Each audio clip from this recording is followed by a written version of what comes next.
আপনারা জানেন এতদিন ধরে 8টি দল একসাথে আমরা কাজ করে আসছিলাম। আজকে আরও 2টি দল আমাদের সাথে সম্পৃক্ত হয়েছেন, এলডিপি এবং এনসিপি। এনসিপি একটু আগে আমাদের সাথে তাদের বৈঠকটা সমাপ্ত হয়েছে। তারা এই বৈঠকে আসার সময় এবং সুযোগটা পাননি। তাছাড়াও দলীয় পরিসরে তারা একটা মিটিং করে আজকে রাত্রেই আমাদেরকে তারা জানিয়েছেন যে তাদের এখানে সম্পৃক্ততার ব্যাপারটা তারা আপনাদেরকে পরিষ্কার জানিয়ে দিবেন ইনশাআল্লাহ। তাদের আহ্বায়ক নাহিদ ইসলাম সরাসরি কথা বলেছেন, আমাদের সকলের সাথে আমরা উপস্থিত ছিলাম এবং তিনি তাদের সিদ্ধান্ত আমাদেরকে অবহিত করেছেন। তারা আরেকটি প্রেস কনফারেন্স করে তাদের সিদ্ধান্ত আপনাদেরকে ইনশাআল্লাহ জানিয়ে দেবেন। আসন্ন প্রয়োজিত জাতীয় সংসদ নির্বাচনে জাতীয় নাগরিক পার্টি এনসিপি এই নির্বাচনে অংশগ্রহণ করবে এবং সেই নির্বাচনে অংশগ্রহণের প্রক্রিয়া এবং সেই নির্বাচনে জাতীয় নাগরিক পার্টি এনসিপির অবস্থান এবং সার্বিক বিষয় নিয়ে এই মুহূর্তে আপনাদের সামনে বক্তব্য উপস্থাপন করবেন জাতীয় নাগরিক পার্টি এনসিপির সম্মানিত আহ্বায়ক এবং 24 জুলাই অভ্যুত্থানের এক দফার ঘোষক জনাব নাহিদ ইসলাম। আসসালামু আলাইকুম প্রিয় দেশবাসী এবং প্রিয় সাংবাদিক ভাই ও বোনেরা, আপনারা জানেন যে সামনের যে আসন্ন জাতীয় সংসদ নির্বাচন এবং গণভোট, সেটার জন্য জাতীয় নাগরিক পার্টি এনসিপি সেখানে অংশগ্রহণের জন্য প্রস্তুতি এবং পরিকল্পনা করে যাচ্ছিল। আমরা সে বিষয়ে একটি গুরুত্বপূর্ণ সিদ্ধান্তে উপনীত হয়েছি আমাদের দলের পক্ষ থেকে এবং সেটা আনুষ্ঠানিকভাবে জানানোর জন্য আজকের এই তাৎক্ষণিক প্রেস ব্রিফিং। আপনারা জানেন যে জাতীয় নাগরিক পার্টি এনসিপির পক্ষ থেকে আমরা প্রথম থেকে বলে এসেছি যে আমরা আসন্ন এই নির্বাচনে আমরা এককভাবে এই নির্বাচনে আমরা অংশগ্রহণ করতে চাই। আমরা 300 আসনে প্রার্থী দিতে চাই এবং সে অনুযায়ী আমাদের প্রস্তুতি এবং পরিকল্পনা চলছিল। আমরা সারা দেশ থেকে মনোনয়ন আহ্বান করেছিলাম যারা প্রার্থী হতে চায়। এর পরবর্তীতে আরো 2টি দলের সাথে আমাদের একটি রাজনৈতিক সমঝোতা হয়েছিল সংস্কার প্রশ্নে। তখন আমরা বলেছিলাম যে আমরা 3টি দল মিলে যে সংস্কার জোট আমরা একত্রে নির্বাচনে অংশগ্রহণ করব। কিন্তু এরপরে শরীফ ওসমান হাদির যে শাহাদাত বরণ এবং তাকে প্রকাশ্যে গুলি করার মাধ্যমে বাংলাদেশের রাজনৈতিক প্রেক্ষাপট অনেক বেশি পরিবর্তন হয়েছে। এই হত্যাকাণ্ড, এই শাহাদাত বরণের মধ্য দিয়ে আমরা বুঝতে পারছি যে বাংলাদেশে যে আধিপত্যবাদী আগ্রাসনী শক্তি তারা এখনো কার্যকর রয়েছে। গণ অভ্যুত্থানের মধ্য দিয়ে যাদেরকে আমরা পরাজিত করেছিলাম তারা এখনো চক্রান্ত করছে নির্বাচন বানচাল করার জন্য। তারা চক্রান্ত করছে এই যে সংস্কার এবং নতুন বাংলাদেশের অগ্রযাত্রা সেটাকে ব্যাহত করার জন্য, এবং তারা চক্রান্ত করছে এই জুলাই প্রজন্মকে নিঃশেষ করে দেওয়ার জন্য। সেদিন ওসমান হাদির গায়ে গুলি লেগেছে, কালকে আপনার গায়ে লাগবে, পরশুদিন আমার গায়ে লাগবে।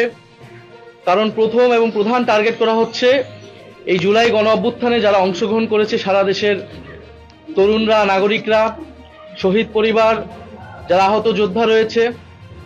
ফলে এই পরিবর্তিত প্রেক্ষাপটে আমাদের কাছে মনে হয়েছে, আমরা দলীয় ফোরামে আলোচনা করেছি যে আমাদের এই মুহূর্তে এই নির্বাচন সুষ্ঠুভাবে সম্পন্ন করার জন্য, প্রতিযোগিতা পূর্ণ করার জন্য এবং যাতে আধিপত্যবাদী কোনো শক্তি আমাদের এই গণঅভ্যুত্থান পরবর্তী অগ্রযাত্রাকে ঠেকাতে না পারে, সেজন্য আমাদের বৃহত্তর ঐক্য প্রয়োজন। সেই তাগিদ থেকেই আমরা জামাতে ইসলামী এবং তাদের যে সমমনা 8 দল রয়েছে তাদের সাথে আমরা কথা বলেছি এবং তাদের যে নির্বাচনী সমঝোতা জাতীয় নাগরিক পার্টি এনসিপি সেই নির্বাচনী সমঝোতায় সম্মত হয়েছে।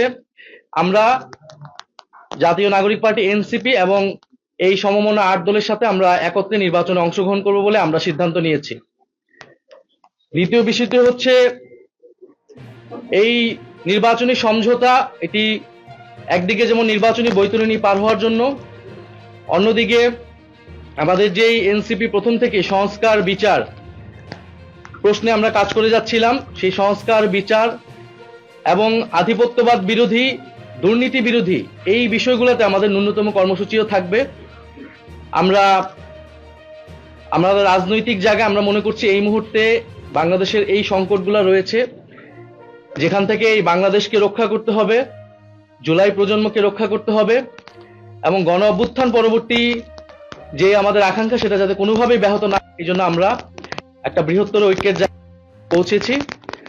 আমরা আজকে আনুষ্ঠানিকভাবে আমরা শুধু এই ঘোষণাটি দিচ্ছি। ঘোষণাটি অলরেডি সমমনা ৮ দলের প্রেস ব্রিফিং থেকে আপনারা জানতে পেরেছেন। আমরা আগামীকাল হচ্ছে আমাদের যে প্রার্থীর বিষয়টা আছে সেটা আমরা চূড়ান্তভাবে আপনারা ঘোষণা দিব এবং সমঝোতায় আমাদের যে প্রার্থী তারাই নমিনেশন ফর্ম জমা দিবেন এবং সারা বাংলাদেশে আমরা একত্র নির্বাচনে অংশগ্রহণ করব এবং জাতীয় নাগরিক পার্টি এবং তাদের সহযোগী সংগঠন গণভোটের পক্ষে ক্যাম্পেইন করবে এবং যেখানে আমাদের প্রার্থী থাকবে না সেখানে অন্য যারা প্রার্থী থাকবেন এই সমঝোতা তাদেরকে সহায়তা করবেন, তাদের পক্ষে ক্যাম্পেইন করবে। আমাদের এই আনুষ্ঠানিক ঘোষণাটার জন্যই প্রেস ব্রিফিং। আপনাদের যদি প্রশ্ন থাকে সেই প্রশ্নের প্রেক্ষিতে হয়তো আমরা পরিচয় দিয়ে প্রশ্ন করবেন। আচ্ছা, আমি জাহিদ এখন টিভিতে কাজ করি। আমার প্রশ্ন হচ্ছে যে অনেকেই আপনাদের এই সিদ্ধান্তকে আজ করতে পেরে অনেকেই মনোনয়ন প্রত্যাহার করেছে, দল ত্যাগ করেছে, কেউ কেউ হয়তো ভেটেও দিয়েছে ইন্টারনালি। এটা কি মনে হয় আপনাদের মধ্যে এনসিপির মধ্যে ইন্টারনাল ট্র্যাকশন হয়ে গেল, একটা ভাঙনের সুর কি আমরা দেখতে পাচ্ছি এর মধ্যে? আমরা জাতীয় নাগরিক পার্টি এনসিপির যেই নির্বাহী বডি রয়েছে আমরা সেখানে এটা আলোচনা করেছি এবং আমরা কিন্তু এখানে সংখ্যাগরিষ্ঠের মতামতের ভিত্তিতেই এই সিদ্ধান্তে উপনীত হয়েছি এবং যখন যে কোনো বিষয়ে মতামত নেওয়ার ক্ষেত্রে অনেকের ভেটো থাকতে পারে, বিরোধিতা থাকতে পারে, সেক্ষেত্রে তিনি নির্বাচন করবেন কিনা, দলে থাকবেন কিনা, এটা একান্তই তার ব্যক্তিগত সিদ্ধান্ত। আমরা মনে করি যে আমরা সারা বাংলাদেশ থেকে জাতীয় নাগরিক পার্টির যারা নেতাকর্মী রয়েছেন, জাতীয় নাগরিক পার্টি এনসিপি সহযোগী সংগঠন এবং তার কেন্দ্রীয় কমিটি সবাই এই সিদ্ধান্তের সাথে ঐক্যমত রয়েছে। ইসলাম, আমি খবরের কাগজে কাজ করি। আমার প্রশ্ন হচ্ছে যে দল থেকে যারা পদত্যাগ করে স্বতন্ত্র নির্বাচনের ঘোষণা দিচ্ছেন সেখানে আপনারা প্রার্থী দেবেন কিনা? সেটা তো আসলে স্বতন্ত্র কে করছে বা সেই অনুযায়ী তো আমরা এই আসন বা প্রার্থী ঠিক করব না। আমরা আমাদের যে লক্ষ্য উদ্দেশ্য সেই লক্ষ্য উদ্দেশ্যে যারা ঐক্যমত এবং যারা নির্বাচনে জয়লাভের সম্ভাবনা বেশি থাকবে, মাঠে কাজ করেছে এতদিন, প্রার্থী হিসেবে জনগণের কাছে তারা নিজেদেরকে গ্রহণযোগ্য হিসেবে পরিচিতি লাভ করাতে পেরেছে, আমরা তাদের মধ্যে থেকে আমাদের যারা সর্বোচ্চ যারা ভালো তাদেরকে আমরা প্রার্থিতা দিব। এনসিপি যখন প্রথম তৈরি হয়েছে তখন আমরা নতুন নয়া বন্দোবস্তের কথা বলছিলাম যে বাইনারি ভাঙার জন্য আওয়ামী লীগ, বিএনপি, জামাত তিনটি বড় বড় দল ছিল। এখন এই যে আপনারা আধিপত্যবাদ বিরোধী এবং বৃহত্তর ঐক্য, এই দুটো পয়েন্টে যে আমাদের সাথে যোগ দিচ্ছেন, নয়া বন্দোবস্তের ডেফিনিশন চেঞ্জ হচ্ছে কিনা যোগ দিচ্ছে না? আমরা বলেছি যে গণ অভ্যুত্থানের মধ্যে দিয়ে আমরা নতুন বন্দোবস্ত প্রতিষ্ঠা করতে চাই, যেটা গণতান্ত্রিক, যেটা বৈষম্যহীন, যেটা অন্তর্ভুক্তিমূলক এবং ফ্যাসিবাদী কাঠামোটা ভেঙে আমরা বাংলাদেশ রাষ্ট্রের সংস্কার করতে চেয়েছি। সেটার জন্য কিন্তু আমরা ঐক্যমত কমিশনে সেটার পক্ষে দৃঢ় অবস্থান নিয়েছি। আমরা কিন্তু এটা অনেক আগেই বলেছি, স্বীকার করেছি যে আমরা গণ অভ্যুত্থানের পরবর্তী সময় আমাদের যে আকাঙ্ক্ষা ছিল সামগ্রিকভাবে সেটা কিন্তু আমরা এই সময়ের মধ্যে বাস্তবায়ন করতে পারিনি। ফলে আমাদের এই লড়াই, আমাদের এই পথ চলাটা দীর্ঘমেয়াদী এবং যদি পুরনো দলগুলা আমাদের এই গণ অভ্যুত্থানের আকাঙ্ক্ষা এবং নতুন বন্দোবস্তের আকাঙ্ক্ষায় তারা যোগ দেয়, তারা সংহতি এবং সম্মতি প্রকাশ করে, সেক্ষেত্রে তো আমরাও সেটার সাথে ঐক্যমত প্রকাশ করব। কারণ এই বাংলাদেশটা তো আমরা সকলকে মিলিয়ে গড়তে চাই। ফলে আমাদের লক্ষ্যটার সাথে যদি সবাই ঐক্যমত হয়, আমরা তো এটা বিএনপিকে আহ্বান জানিয়েছি, আমরা জামাতকে আহ্বান জানিয়েছি যে গণ অভ্যুত্থানের পরে আমাদের লক্ষ্য কর্মসূচি হতে হবে গণ অভ্যুত্থানের পথ ধরে এবং ঐক্যমত কমিশনে সেটার জন্য আমরা সর্বাত্মকভাবে চেষ্টা করেছি। আগামী নির্বাচনে আমরা চাই গণভোটের পক্ষে, হ্যাঁ পক্ষে আমরা সবাই মিলে কাজ করব এবং জুলাই সনদে আমরা যে প্রতিশ্রুতি দিয়েছি সেই প্রতিশ্রুতি বাস্তবায়ন করব। এছাড়াও আমাদের পুরো সংস্কারের এবং দুর্নীতি বিরোধী যে লড়াই শুরু হয়েছে সেটার অগ্রযাত্রা অব্যাহত থাকবে। আচ্ছা, দুইটা প্রশ্ন এসেছে। প্রথমত ছিল গেল কয়েকদিন ধরে যে গণতান্ত্রিক সংস্কার সেটার মধ্যে কিন্তু আসলে বলা হয়েছে যে আমরা এককভাবেই যাচ্ছি। দ্বিতীয়ত হচ্ছে 125 জনের নাম ঘোষণা করা হয়েছে।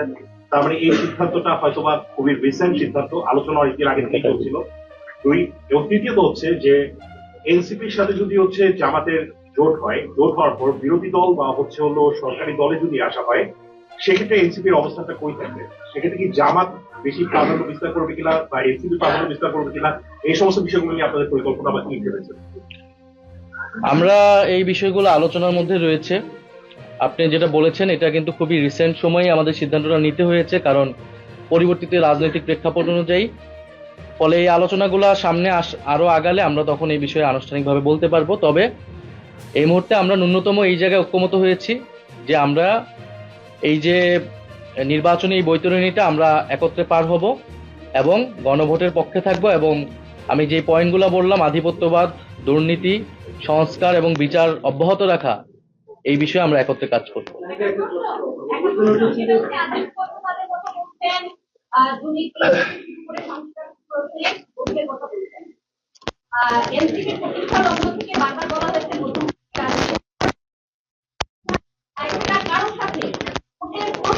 আপনারা সবসময় আপত্তি জানান এই সময়ে ঐতিহাসিক রায় নিয়ে একেবারে মানে ঘাঁটি ধরে বসে থাকা একটি রাজনৈতিক দলের জোট সববিরোধী অবস্থায় এই সমঝোতার কথা আপনারা বলছিলেন যে সিটের সমঝোতা বা সিটের জন্য কোনো অবস্থানে গেলেন। এনসিপি তার অবস্থানেই আছে এবং এনসিপির সাথে আমরা একটা বৃহত্তর ঐক্য করেছি বাংলাদেশের বর্তমান প্রেক্ষাপট অনুযায়ী, এবং যেটা মূলত নির্বাচনকে কেন্দ্র করে। ফলে নির্বাচনকে কেন্দ্র করেই আমাদের এই যাত্রা থাকবে, কিন্তু এনসিপি লক্ষ্য আদর্শ অনুযায়ী করবে, এগুলো তার লক্ষ্য অনুযায়ী কাজ করবে।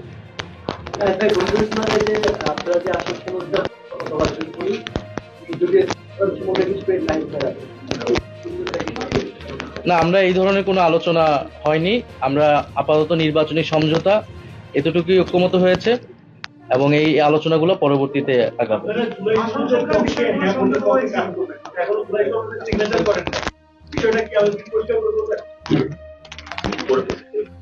জুলাই সনদের এই বিষয়বস্তু ছিল, সেই বিষয়বস্তুর সাথে কিন্তু আমরা পূর্ণাঙ্গভাবে ঐক্যমত পোষণ করেছি এবং সেটার পক্ষে আমরাই সবচেয়ে দৃঢ় অবস্থান সবসময় জানিয়েছি। কিন্তু আমরা সেই সময় বলেছিলাম যে জুলাই সনদ আদেশ যেটা হয়েছে, সেই আদেশ ছাড়া আমরা তাতে স্বাক্ষর করতে পারবো না। যে আদেশ হয়েছে আমাদের অনেকগুলো সমালোচনা ছিল, কিন্তু জুলাই সনদে আমাদের স্বাক্ষর করা না করা এটার জন্য কোনো কিছু আটকাবে না, কারণ আদেশ হয়েছে এবং সেটা গণভোটে যাবে। ফলে গণভোটের পক্ষে আমরা সমর্থন জানিয়েছি এবং জুলাই সনদের পক্ষে আমরা সমর্থন জানিয়েছি। আপনাকে কেন্দ্র করে 30 জন আপনাদের কেন্দ্রীয় নেতা একটি চিঠি দিয়েছেন, তো সেই চিঠি পরে কি আপনারা তাদের সঙ্গে বসেছেন কিনা এবং নতুন কোন সিদ্ধান্ত আছে কিনা বা তারা কিছু বলেছে কিনা তাদের বিষয়ে আপনারা কি? আমাদের এখানে যে কোনো সিদ্ধান্তের ক্ষেত্রে দ্বিমত থাকতে পারে, বিরোধিতা থাকতে পারে, সেটা তো আমি পরিষ্কার করলাম। সেক্ষেত্রে ব্যক্তি সিদ্ধান্ত নেবে, কিন্তু এটা একটা সামগ্রিক সিদ্ধান্ত এবং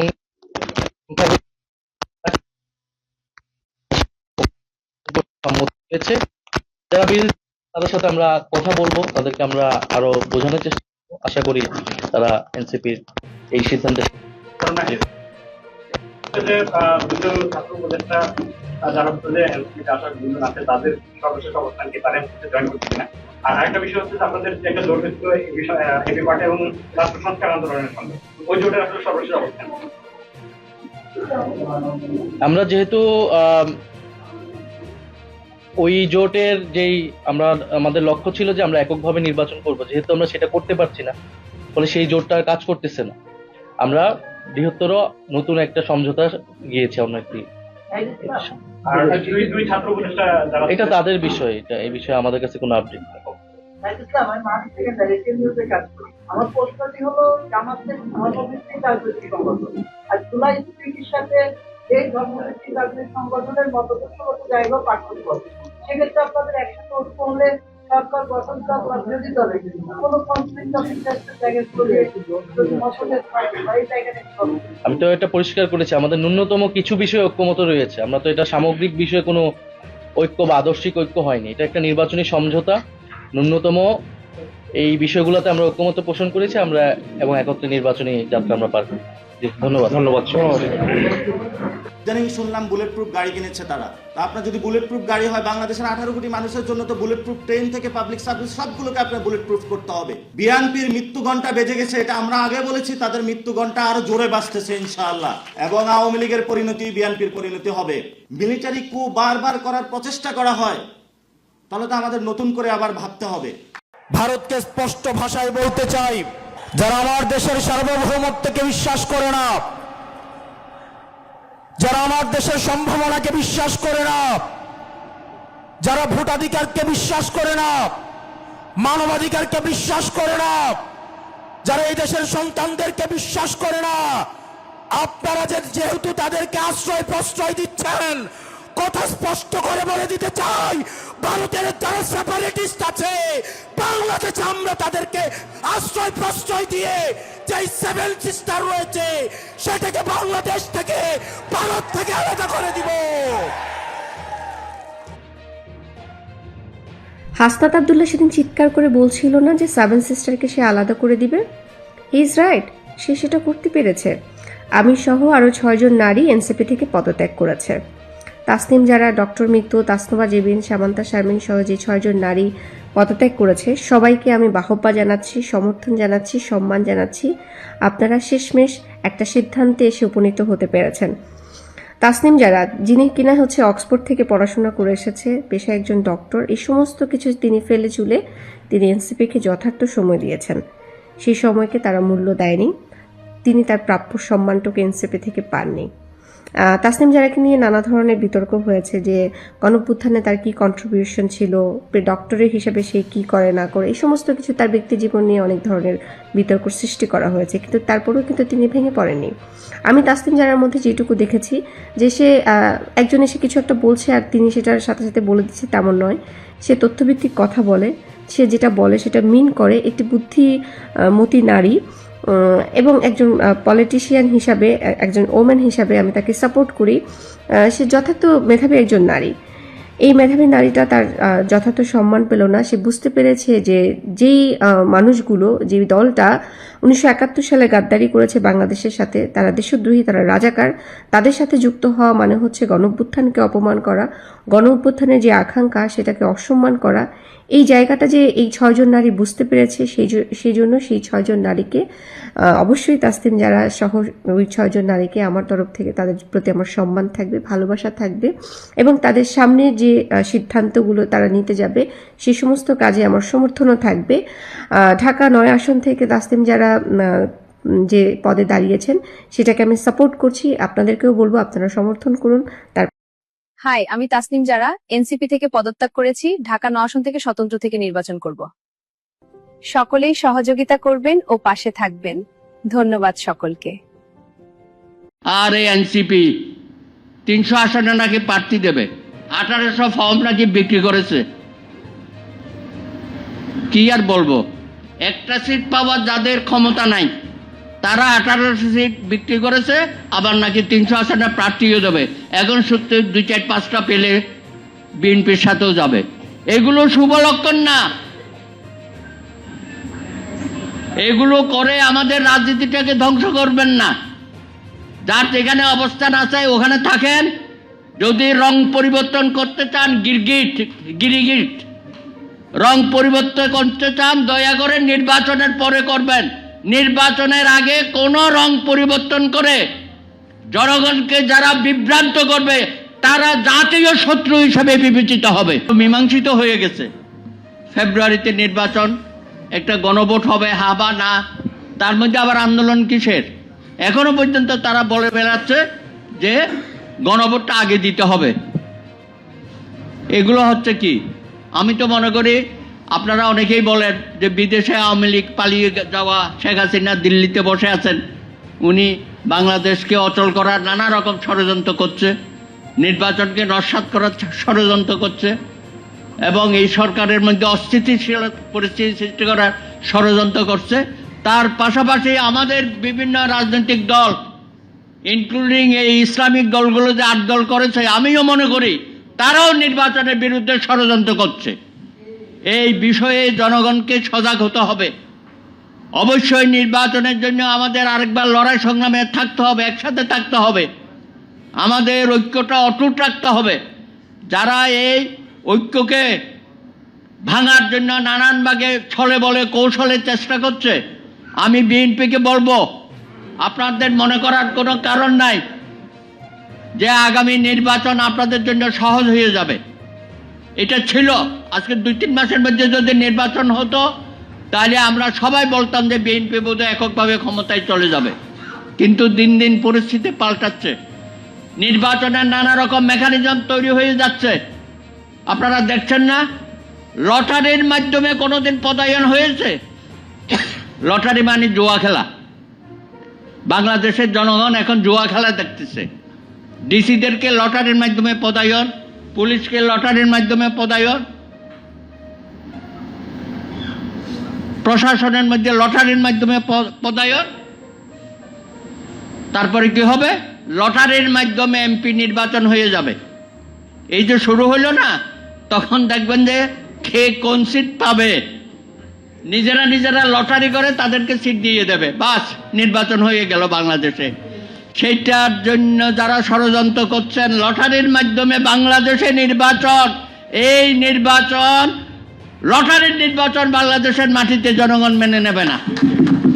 সুতরাং আমাদের সুস্পষ্ট বক্তব্য, ফেব্রুয়ারিতে সুষ্ঠু, নিরপেক্ষ, গ্রহণযোগ্য নির্বাচন ইউনূস সাহেব আপনাকে দিয়ে যেতে হবে। আপনি পলায়নপর মনোবৃত্তি নিয়ে বাংলাদেশকে আরো গভীর সংকটে ফেলবেন না। আপনি যে মহান দায়িত্ব নিয়েছেন, নির্বাচিত সরকারের হাতে ক্ষমতা হস্তান্তর করবেন, সেই লক্ষ্যে তত্ত্বাবধায়ক বা অন্তর্বর্তীকালীন সরকারের মতোই আপনি কাজ করবেন। দল হিসেবে যে এনসিপি দাঁড়াবে না, এটা অনেক আগেই অনুমান করেছিলাম, অনেক আগেই বলেছি আর কি, যে এই দলটা একসময় ঢাকা বিশ্ববিদ্যালয়ের টিএসসি থেকে শাহবাগ এই পর্যন্ত মিছিল করবে 200-300 ছেলে মেয়ে নিয়ে। এর বাইরে ঢাকাতেও এটা দাঁড়াইতে পারবে না, ঢাকার বাইরে তো অসম্ভব, ঢাকার বাইরে তাদের আসলে কোনো কার্যক্রম নাই বললেই চলে আর কি। They didn't only want to burn the building, they wanted to murder the staff of Daily Star. তারা চেয়েছেন মধ্যযুগীয় কায়দায় আগুন, চারপাশ থেকে আগুন লাগিয়ে যাদের সঙ্গে তাদের মতান্তর তৈরি হয় তাদেরকে পুড়িয়ে হত্যা করা। পৃথিবীর যে কোনো জায়গায় প্রত্যেকটা পত্রিকার আলাদা আলাদা সম্পাদকীয় নীতি থাকে, নিজস্ব চিন্তা ভাবনা থাকে। গুরুত্বপূর্ণ হচ্ছে সেটা সবাই সবার মতো করে প্রকাশ করতে পারে কি পারে না। সেই কারণে কারোর কোনো মতামত পছন্দ হয় না বলে একটা দেশে পত্রিকার অফিসের ভেতরে কাজকর্ম করার সময়ে যখন সংবাদকর্মীরা কাজ করছেন, তখন পত্রিকা অফিসের মধ্যে আগুন লাগিয়ে দিয়ে এবং দমকল বাহিনী আসবার সুযোগ বন্ধ করে দেওয়ার মধ্য দিয়ে খুব পরিষ্কারভাবে এই গোষ্ঠীটির লক্ষ্য প্রস্ফুটিত হয়েছে। তারা চেয়েছেন মধ্যযুগীয় কায়দায় আগুন, চারপাশ থেকে আগুন লাগিয়ে যাদের সঙ্গে তাদের মতান্তর তৈরি হয় তাদেরকে পুড়িয়ে হত্যা করা। এইটা পৃথিবীর কোনো সমাজ যদি সহ্য করে, যদি সেটা এগিয়ে যেতে দেয়, তার বিরুদ্ধে যদি মাথা উঁচু করে না দাঁড়ায়, শুধুমাত্র সংগঠনগুলির ধ্বংস হবে তা নয়, গোটা সমাজ ব্যবস্থা, সমাজের উন্নতির সমস্ত সম্ভাবনা রুদ্ধ হবে বলে আমরা বিশ্বাস করি। সাংবাদিকদের, লেখক, বুদ্ধিজীবীদের ঐক্যবদ্ধতা এই সময়ে সবচাইতে বেশি প্রয়োজন। আমার প্রায় 25-26 জন সহকর্মী তারা ছাদে আটকে পড়েছিলেন। এখন যদি হতো যে যারা ডেইলি স্টারকে ঘৃণা করে তারা বলতো, এই সাংবাদিক, তোদের সঙ্গে কোনো সম্পর্ক নেই, তোরা বেরিয়ে যা, আমরা বিল্ডিংয়ে আগুন লাগাবো, সেই 26-27 জন ছাদে আটকে ছিল এবং ফায়ার ব্রিগেডকে আসতে দেওয়া হয় নাই। এটার মানে কি? They didn't only want to burn the building, they wanted to murder the staff of Daily Star.